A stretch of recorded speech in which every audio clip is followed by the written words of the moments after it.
praises to Yahweh, Bahashem Yahushua, Bahashem Rachakwadash, and double honors to our apostles and elders at Great Millstone who do well.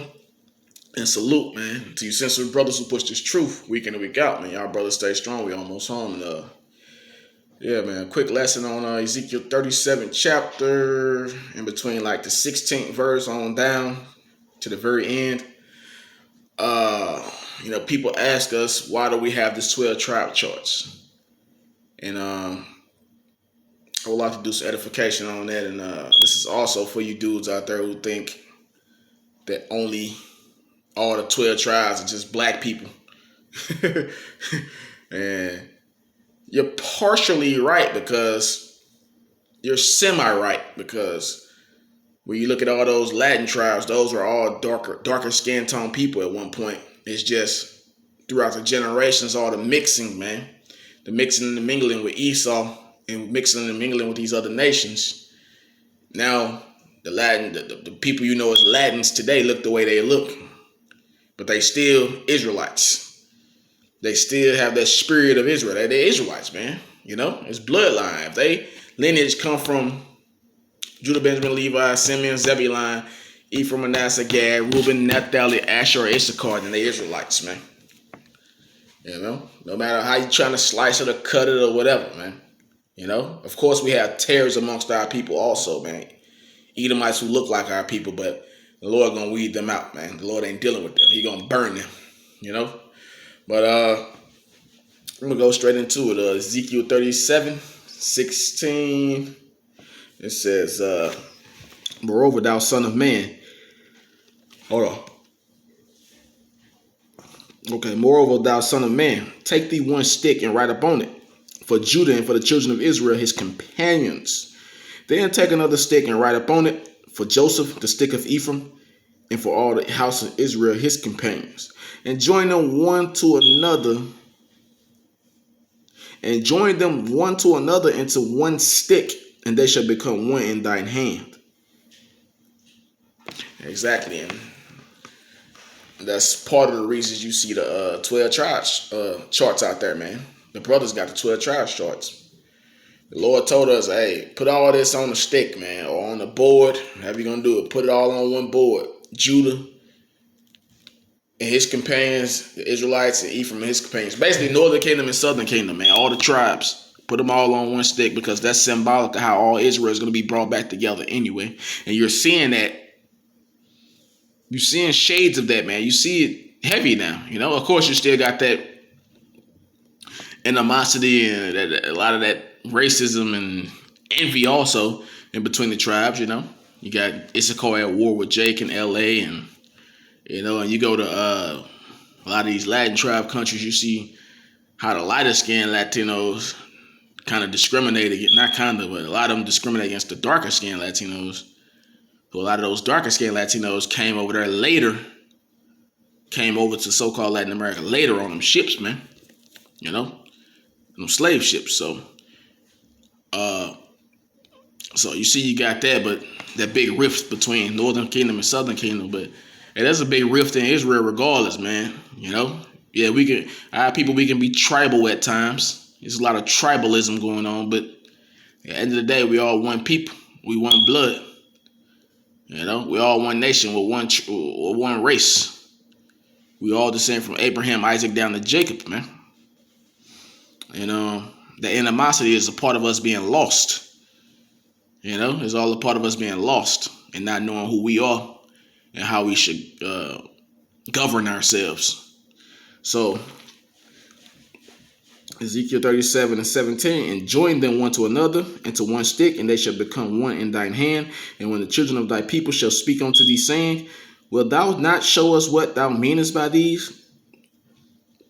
Say unto them, thus saith the Lord Yahweh, behold, I will take the stick of Joseph, which is in the hand of Ephraim. Behold, I will take the stick of Joseph, which is in the hand of Ephraim, and the tribes of Israel, his fellows, and will put them in with him, even with the sticks of Judah, and make them one stick, and they shall be one in thy hand.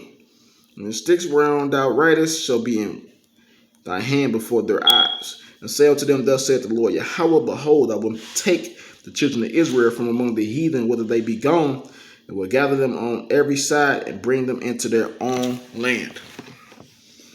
Read that again. And say unto them, thus saith the Lord Yahweh, behold, I will take the children of Israel from among the heathen, whether they be gone, and will gather them on every side and bring them into their own land. Exactly. So the Lord is going to take us out of every nation, because we're scattered throughout every nation, and bring us out of these different lands, man, and put us all in our own land, which is the land of Israel, man. And let me jump to Jeremiah 50 real quick. Jeremiah 50 and 33.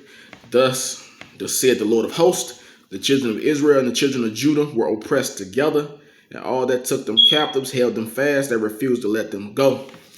Exactly. The children of Israel and the children of Judah were oppressed together. Northern kingdom and southern kingdoms. Latinos and blacks and Native Americans. Now, if you notice, you always got Biden, Fauci, or Bill Gates, the gates of hell, proclaiming that the Native Americans, the Negroes, and the Latinos need to be the first in line to take that jab. Why is that? Now, if you're watching a channel like mine, you should be already hip, man. Why that is, man? Because they want to kill us. These jabs are specifically designed to kill certain people with certain DNA, man. They know what DNA they trying to attack. And they been had this plan on their books, now they acting it out. But hold on, it's already in the Bible that they were going to do this, man. And this is leading up to that mark of the beast, that RFID microchip implant, which will be administered by way of injection with a syringe, man. So they getting Jake ready, man. They getting the world ready. But the only people that matter is Jake, We're going into Jacob's trouble. And so Judah and Ephraim were oppressed together, man.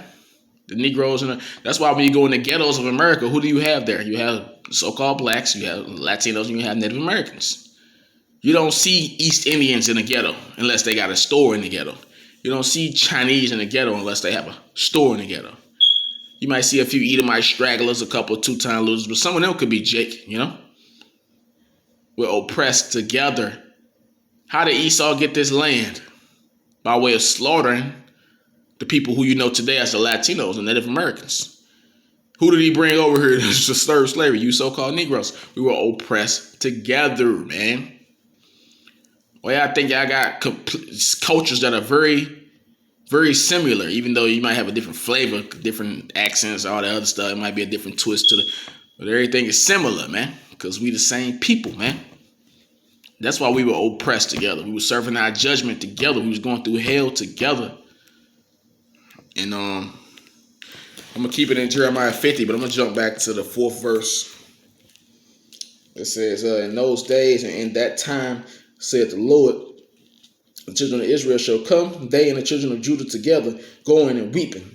They shall go and seek the Lord their God. And hold on. They shall ask the way of Zion with their faces witherward, saying, come and let us join ourselves to the Lord in a perpetual covenant that shall not be forgotten.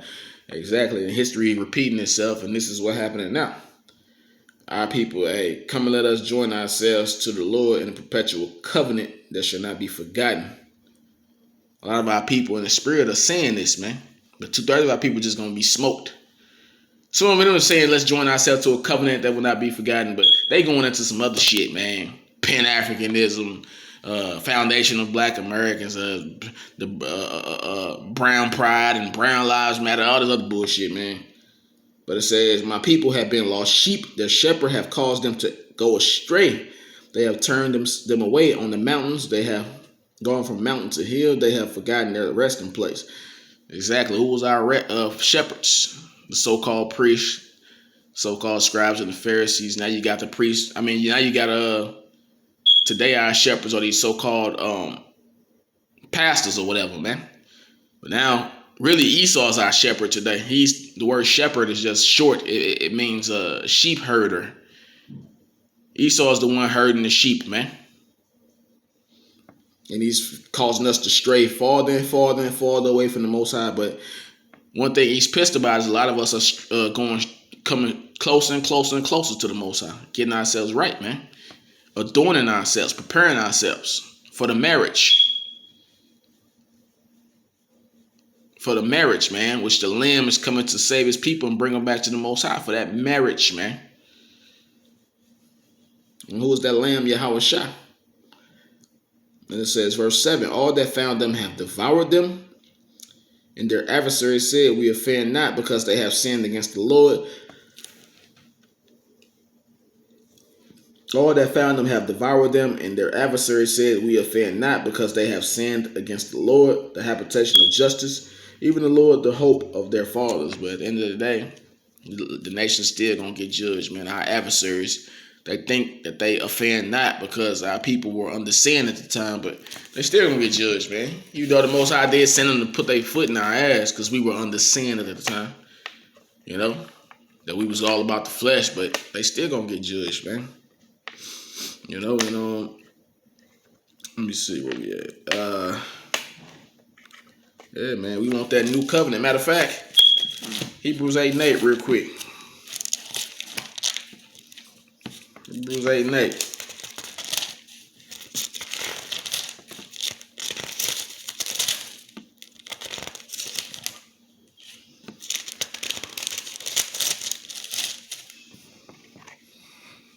Hebrews 8:8 or 7.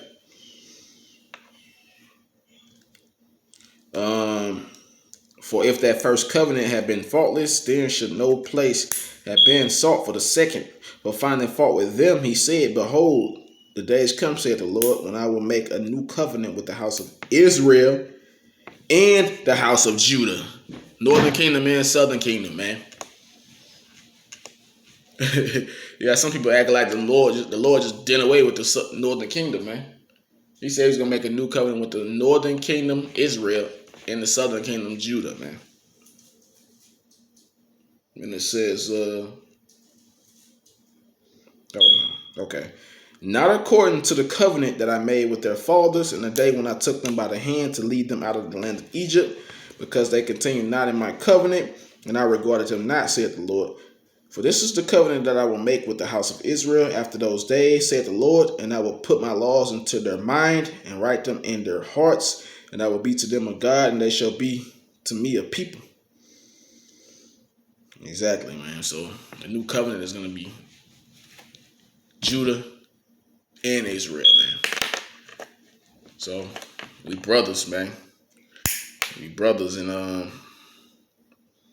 hell, the elect themselves is gonna be 12,000 men out of each tribe of the nation of Israel, man. Not just Judah, Benjamin, and Levi. That's not just the elect, man. And I think I heard one crazy nigga say that the elect is the tribe of Dan.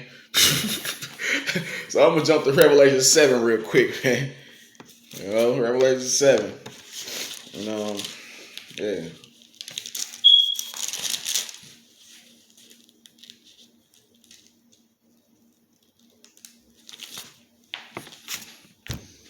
Revelation 7. It says, and after these things, I saw 4 angels standing on the 4 corners of the earth, holding the 4 winds of the earth, that the wind should not blow on the earth, nor on the sea, nor on any tree. And I saw another angel ascending from the east, having the seal of the living God, having the seal of the living God, and he cried with a loud voice to the 4 angels to whom it was given to hurt the earth and the sea, saying, hurt not the earth, neither the sea, nor the trees, till we have sealed the servants of our power in their foreheads. Exactly, seal the servants of our power in their foreheads, man. Who are the servants of our power? The elect, man. It's about to go into it, man. You know, what's that seal? That seal is that mark of redemption, man. You know, that mark of redemption, and that mark of being exempt from this judgment that's about to come.